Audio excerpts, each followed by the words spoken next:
ज्ञान। सुंदरता में संज्ञा है व्यक्तिवाचक, भाववाचक, समूहवाचक तथा जातिवाचक। सुंदरता में संज्ञा है भाववाचक। भाववाचक संज्ञा का निर्माण प्रत्यय लगाकर किया जाता है। भाववाचक संज्ञा का निर्माण प्रत्यय लगाकर जातिवाचक संज्ञा से, अव्यय से, विशेषण से, सर्वनाम से, क्रिया से तथा क्रिया विशेषण से किया जाता है। मित्र का भाववाचक संज्ञा है बंधुता, मीत, शत्रुता तथा मित्रता। मित्र का भाववाचक संज्ञा है मित्रता। भाववाचक संज्ञा का निर्माण प्रत्यय लगाकर जातिवाचक संज्ञा से, सर्वनाम से, अव्यय, विशेषण, क्रिया तथा क्रिया विशेषण से किया जाता है। संज्ञा का प्रकार नहीं है व्यक्तिवाचक, भाववाचक, देशवाचक तथा जातिवाचक। संज्ञा का प्रकार नहीं है देशवाचक। संज्ञा 3 प्रकार की होती है व्यक्तिवाचक, भाववाचक तथा जातिवाचक। और जातिवाचक संज्ञा में हमारी द्रव्यवाचक तथा समूहवाचक संज्ञा आती है। जातिवाचक संज्ञा में द्रव्यवाचक और समूहवाचक संज्ञा आती है जातिवाचक संज्ञा में। जातिवाचक संज्ञा नहीं है नदी, पर्वत, लड़की तथा गंगा। गंगा जातिवाचक संज्ञा नहीं है। जातिवाचक संज्ञा में समस्त जाति का बोध होता है, जैसे कि नदी में सभी नदियाँ, पर्वत में सभी पर्वत और लड़की में सभी लड़कियाँ। गंगा एक नदी का नाम है, जबकि नदी में सभी नदियाँ आती हैं, तो जातिवाचक संज्ञा नहीं। व्यक्तिवाचक संज्ञा है सेना, पर्वत, लड़का तथा हिमालय। हिमालय व्यक्तिवाचक संज्ञा है। व्यक्तिवाचक संज्ञा में एक व्यक्ति, वस्तु, स्थान का बोध होता है, जैसे कि हिमालय क्या है, एक पर्वत है, तो हिमालय व्यक्तिवाचक संज्ञा है। भाववाचक संज्ञा का निर्माण किससे नहीं होता? जातिवाचक संज्ञा, सर्वनाम, विशेषण तथा कारक से। भाववाचक संज्ञा का निर्माण कारक से नहीं होता है। भाववाचक संज्ञा का निर्माण जातिवाचक संज्ञा, अव्यय, सर्वनाम, विशेषण, क्रिया तथा क्रिया विशेषण से होता है। द्रव्यवाचक संज्ञा नहीं है सोना, ऊन, वायु तथा नदी। नदी हमारी द्रव्यवाचक संज्ञा नहीं है। द्रव्यवाचक संज्ञा धातुओं के नाम को द्रव्यवाचक संज्ञा कहा जाता है। संज्ञा कितने प्रकार की होती है? 5, 3, 6 तथा 4। संज्ञा 3 प्रकार की होती है व्यक्तिवाचक, भाववाचक तथा जातिवाचक। जातिवाचक संज्ञा में द्रव्यवाचक और समूहवाचक संज्ञा आती है। भाव, गुण, जाति किसके अंतर्गत आते हैं? भाव, गुण, जाति संज्ञा के अंतर्गत आते हैं। संज्ञा के अंतर्गत व्यक्ति, वस्तु, भाव, गुण, जाति, स्थान तथा क्रिया ये भी आते हैं और इसी के नाम को संज्ञा कहते हैं। राष्ट्र का भाववाचक है राष्ट्रीय, राष्ट्रीय, सौराष्ट्र, राष्ट्रीयता। राष्ट्र का भाववाचक है राष्ट्रीयता। भाववाचक का निर्माण प्रत्यय लगाकर जातिवाचक संज्ञा से, सर्वनाम से, विशेषण से, अव्यय से, क्रिया विशेषण से किया जाता है। वैकल्पिक ज्ञान से अब चलते हैं विस्तार की ओर। किसी भी टॉपिक का पूर्ण ज्ञान ही आपकी सफलता है। हम आपको पढ़ा रहे हैं हिंदी व्याकरण संज्ञा। संज्ञा किसे कहते हैं? संज्ञा किसे कहते हैं? वह शब्द जिससे किसी प्राणी, वस्तु अथवा भाव का नाम ज्ञात होता है वह हमारा संज्ञा होता है। ठीक है। संज्ञा के 3 भेद होते हैं व्यक्तिवाचक संज्ञा, जातिवाचक संज्ञा और भाववाचक संज्ञा। जातिवाचक संज्ञा में हमारा द्रव्यवाचक संज्ञा और समूहवाचक संज्ञा आता है। हम आपको अब पढ़ा रहे हैं व्यक्तिवाचक संज्ञा और जातिवाचक संज्ञा। पहले तो आप व्यक्तिवाचक संज्ञा और जातिवाचक संज्ञा में थोड़ा सा अंतर समझिए। व्यक्तिवाचक संज्ञा क्या है? एक व्यक्ति, वस्तु, स्थान का बोध होता है। व्यक्तिवाचक संज्ञा में एक व्यक्ति, वस्तु, स्थान का बोध होता है, जैसे कि राम, गंगा, पटना। जातिवाचक संज्ञा में व्यक्ति, वस्तु की समस्त जाति का बोध होता है। जातिवाचक संज्ञा में व्यक्ति, वस्तु की समस्त जाति का बोध होता है और व्यक्तिवाचक में सिर्फ एक व्यक्ति का बोध होता है। जैसे कि जातिवाचक संज्ञा में हमारा लिखा है जाति का बोध होता है नदी, पर्वत, लड़की। नदी में हमारी सभी नदियाँ और पर्वत में हमारे सभी पर्वत। जैसे यहाँ पे हमारा क्या लिखा है? नदी, और यहाँ पे लिखा है गंगा। तो गंगा क्या है, एक नदी है, और नदी में हमारा सभी नदियां हैं। तो व्यक्तिवाचक और जातिवाचक में यही अंतर है। जातिवाचक संज्ञा में हमारा आता है द्रव्यवाचक संज्ञा। बोध होता है, जिस संज्ञा शब्द से सामग्री या पदार्थ का बोध होता है वह हमारा होता है द्रव्यवाचक संज्ञा। जैसे कि कुछ उदाहरण क्या आता है, जैसे कि सोना, सोना, चांदी,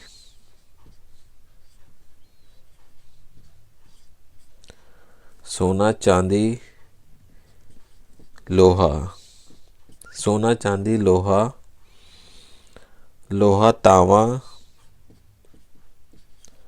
लोहा, तांबा, द्रव्यवाचक संज्ञा। ठीक है। जातिवाचक संज्ञा का दूसरा भेद है समूहवाचक संज्ञा। समूहवाचक संज्ञा में वह शब्द आते हैं, वह शब्द जो समस्त समूह का बोध कराते हैं।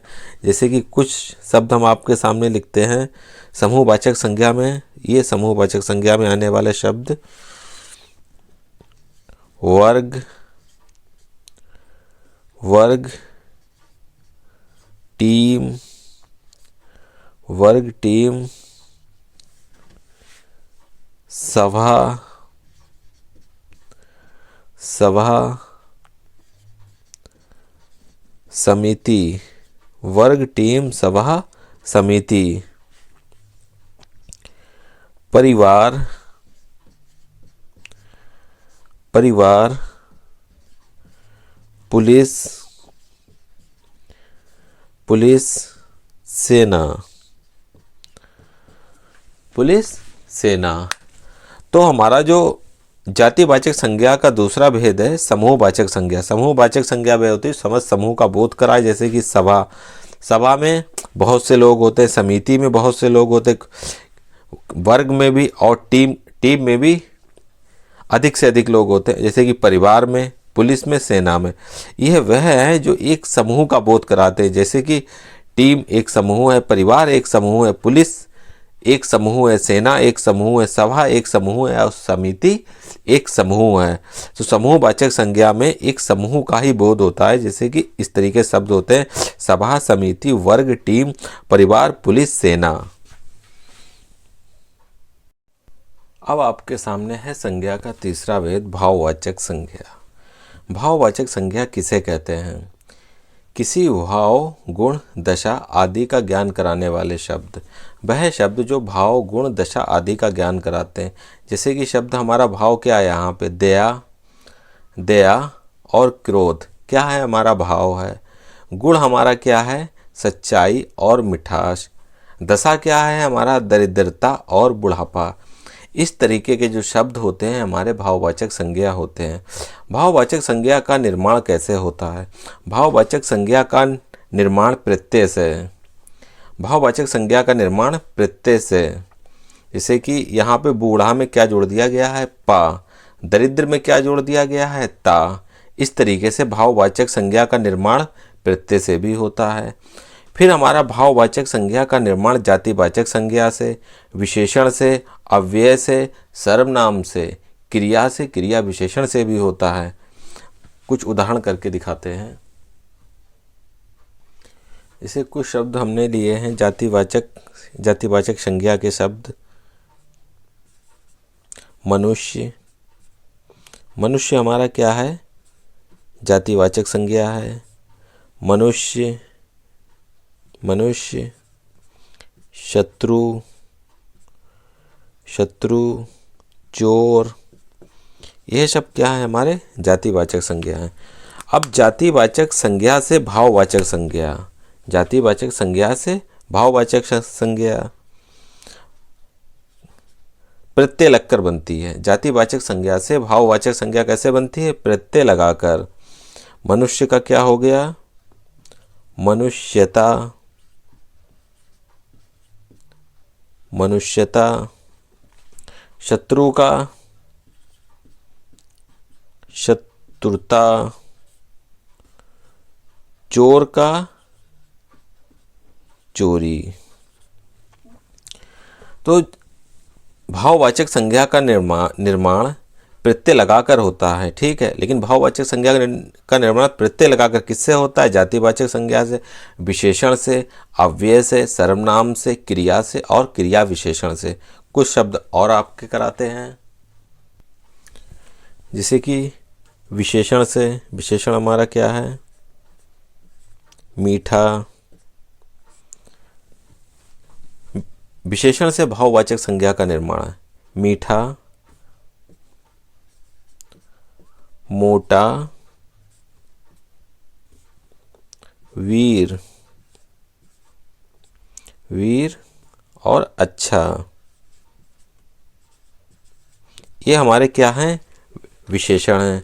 अब विशेषण से भाववाचक संज्ञा का निर्माण कैसे होता है? प्रत्यय लगाकर। बार बार बताते हैं कि भाववाचक संज्ञा का निर्माण कैसे होता है? प्रत्यय लगाकर। भाव, गुण, दशा आदि का ज्ञान कराने वाले शब्द को हम भाववाचक संज्ञा कहते हैं। अब मीठा, जैसे मैंने यहाँ पे 4 शब्द दिए हैं, अब इसका क्या हो जाएगा?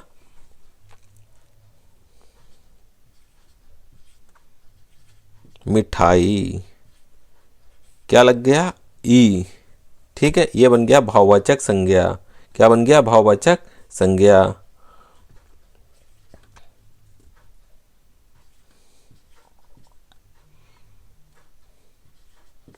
मोटापा, क्या हो गया? मोटा का मोटापा क्या हो गया? भाववाचक संज्ञा। वीर का वीरता क्या हो गया? भाववाचक संज्ञा। अच्छा का अच्छाई। तो इस तरह के प्रत्यय जैसे कि वड़ी, त्व, ता, पन, हट, वट, पा का इस तरीके के प्रत्यय लगाकर भाववाचक संज्ञा का निर्माण होता है। किससे होता है?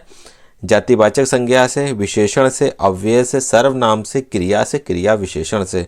कुछ शब्द और अव्यय से, जैसे कि अव्यय से भाववाचक संज्ञा का निर्माण। कुछ अव्यय शब्द। अव्यय शब्द क्या होते हैं? जो बदले ना जा सकें और तोड़े ना जा सकें, जैसे कि दूर। दूर क्या है? अव्यय। दूर। निकट,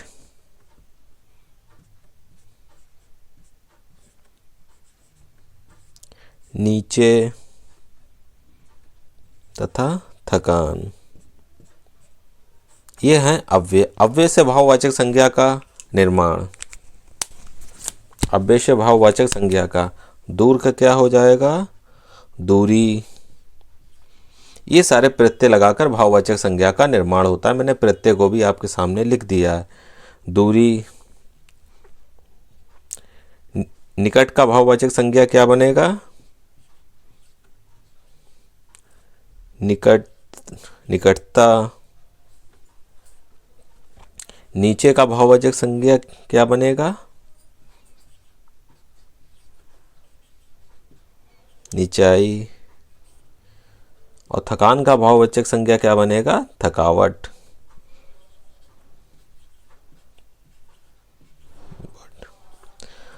तो अब भाववाचक संज्ञा प्रत्यय लगाकर बनती है। मैं बार बार ये शब्द बोल रहा हूं, मैंने प्रत्यय को भी लिख दिया है। भाववाचक संज्ञा का निर्माण जातिवाचक संज्ञा से, विशेषण से, अव्यय से, सर्वनाम से और क्रिया विशेषण से। कुछ शब्द और। भाववाचक संज्ञा का निर्माण क्रिया से। क्रिया से कैसे होता है? जैसे कि कुछ शब्द हमने लिए क्रिया के।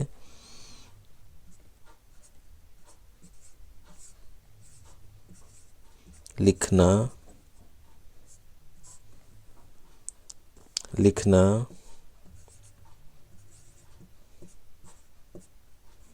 पढ़ना,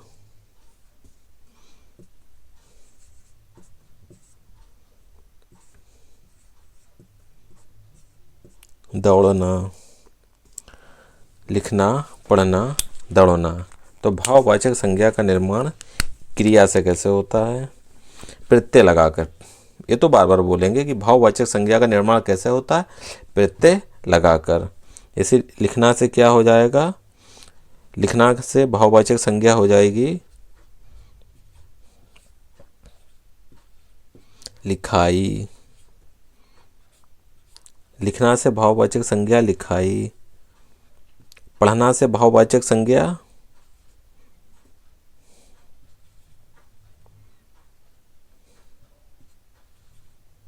पढ़ाई। और दौड़ना से भाववाचक संज्ञा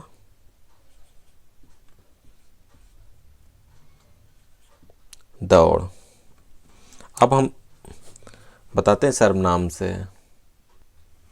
सर्वनाम से भाववाचक संज्ञा, जैसे कि शब्द लिए मैंने अपना,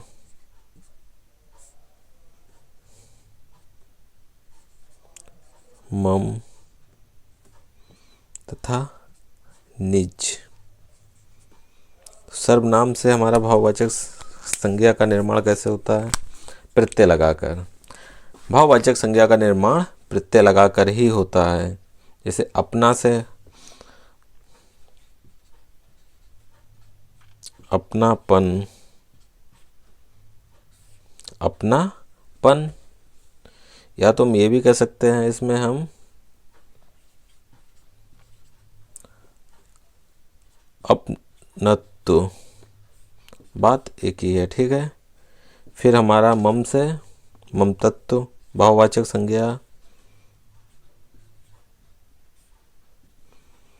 और निज से निज तत्व, ये हमारे हो गए भाववाचक संज्ञा। सर्वनाम से भाववाचक संज्ञा हमने आपको सभी से बता दिया है। संज्ञा से, सर्वनाम से, क्रिया से, विशेषण से, सभी से भाववाचक संज्ञा का निर्माण कैसे होता है। भाववाचक संज्ञा। भाववाचक संज्ञा किसी भाव, गुण, दशा आदि का ज्ञान कराने वाले शब्द। जैसे कि मैंने आपको बताया था, भाव हमारे क्या हैं? दया और क्रोध। गुण हमारा क्या है? सच्चाई और मिठास। दशा क्या है? दरिद्रता और बुढ़ापा। ये हमारे भाववाचक संज्ञा। भाववाचक संज्ञा किसी भाव, गुण, दशा आदि का ज्ञान कराने वाले शब्द। भाववाचक संज्ञा का निर्माण। भाववाचक संज्ञा का निर्माण कैसे होता है? भाववाचक संज्ञा का निर्माण प्रत्यय से होता है। जैसे क्रिया से, सर्वनाम से, क्रिया, सर्वनाम, जातिवाचक संज्ञा से, जातिवाचक संज्ञा से, विशेषण से और अव्यय से। सर्वनाम से, विशेषण से, अव्यय से और क्रिया से भाववाचक संज्ञा का निर्माण होता है। मैंने आपको सारे शब्द बता दिए, ठीक है। धन्यवाद।